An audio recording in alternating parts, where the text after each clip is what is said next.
আসসালামু আলাইকুম। ফোর্থ ডাইমেনশনে আপনাদেরকে স্বাগত। আমি কথার জাদুকর নই, তারপরও আপনাদের পক্ষে আপনাদের কথাগুলো বলার জন্য কলম হাতে নিয়েছি। যে স্বপ্ন নিয়ে লাখো প্রাণের বিনিময়ে আমরা স্বাধীনতা অর্জন করলাম, তা আজও বাস্তবায়ন হলো না। এমনকি ধারে কাছেও যেতে পারিনি। কেন? যাদেরকেই আমরা ক্ষমতায় পাঠিয়েছি তারাই শুধু অজুহাতের পর অজুহাত দিয়ে নিজের দায় এড়িয়ে আমাদেরকে বুদ্ধু বানিয়েছে। তাই আজ আমাদের নতুন ভাবনা, যতদূর আমাদের এই আওয়াজ যাবে, যত বেশি আপনারা আমাকে শুনবেন, সমাজে, প্রশাসনে তার প্রভাব পড়তে বাধ্য। আমরা প্রতিবাদের ধরনে পরিবর্তন আনতে চাই। প্রচলিত ধারার পরিবর্তনে আমরা কি পেয়েছি ভেবে দেখুন একবার।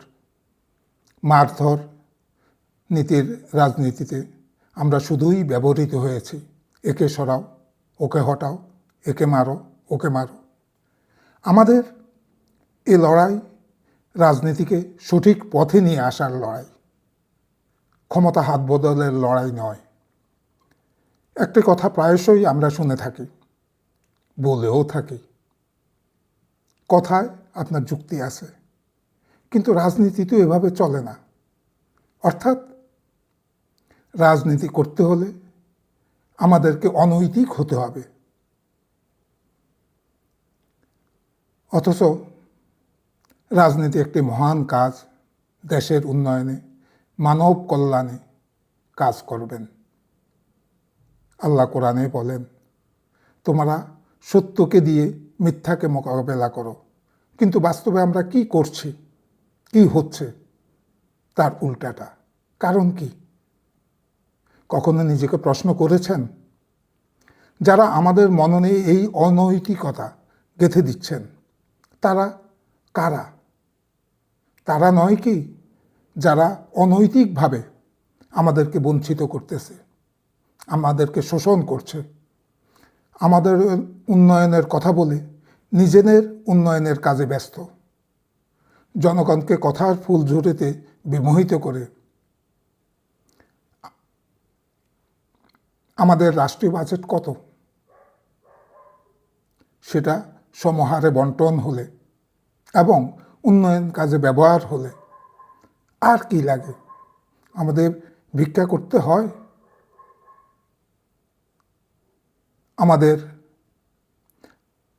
আমরা আপনাদের শক্তিতে শক্তিবান হয়ে এক অহিংস সংগ্রামের শুরুয়াত করেছি। এটা আপনাদের শক্তি। আমি শুধু আপনাদের কথাগুলো বলছি। আসুন আমরা একতাবদ্ধ হই, আমাদের আওয়াজকে বুলন্দহীন করি, এই আওয়াজকে আরও দূরবর্তী স্থানে নিয়ে যেতে সাহায্য করুন। আপনি নিজে শুনুন এবং অন্যকে শুনতে উদ্বুদ্ধ করুন। এবং আমার কথায় ভুল হলে ধরিয়ে দিন, যেন এই আওয়াজ আপনাদের আওয়াজ হয়। আসুন সে লক্ষ্যে একত্রে কাজ করি।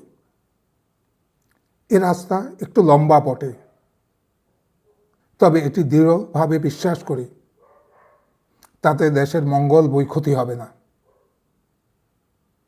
আমরা আমাদের রাজনীতির চরিত্র পরিশুদ্ধকরণের সংগ্রামে কাজ করি। বর্তমান সরকারের নির্বাচনে একটি ওয়াদা, ফ্যামিলি কার্ড বাস্তবায়ন শুরু করছে। সাধুবাদ জানাই। এটি প্রান্তিক জনগোষ্ঠীর জন্য খুবই প্রয়োজনীয়। খাল খনন কর্মসূচি, সেচ এবং বন্যা নিয়ন্ত্রণে একটি সুচিন্তিত পদক্ষেপ। সারফেস ওয়াটারের ব্যবহার যত বেশি নিশ্চিত করা যাবে ততই বেশি পরিবেশের জন্য মঙ্গল। এর ফলে আর্সেনিক সমস্যার প্রভাবও কমে আসবে। সাথে সাথে আমি ইরানিদের সালাম জানাই। তারা মৃত্যুর মুখোমুখি দাঁড়িয়ে তাদের নেতা নির্বাচনে কম্প্রোমাইজ করেনি। মোস্তফা খোমেনি নিজেও জানেন এই নির্বাচনের মধ্য দিয়ে তিনি জায়লানবাদীদের 1 নম্বর টার্গেটে পরিণত হবেন।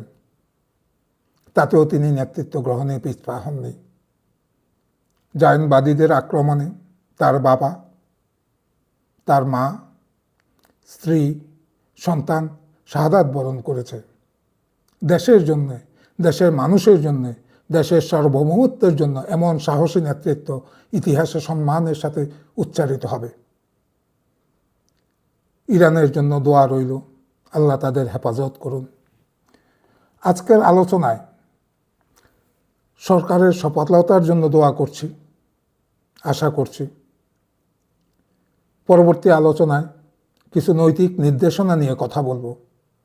আমাদের আকাঙ্ক্ষা আপনারা আমাদের সেই স্বপ্নের নেতৃত্ব হবেন।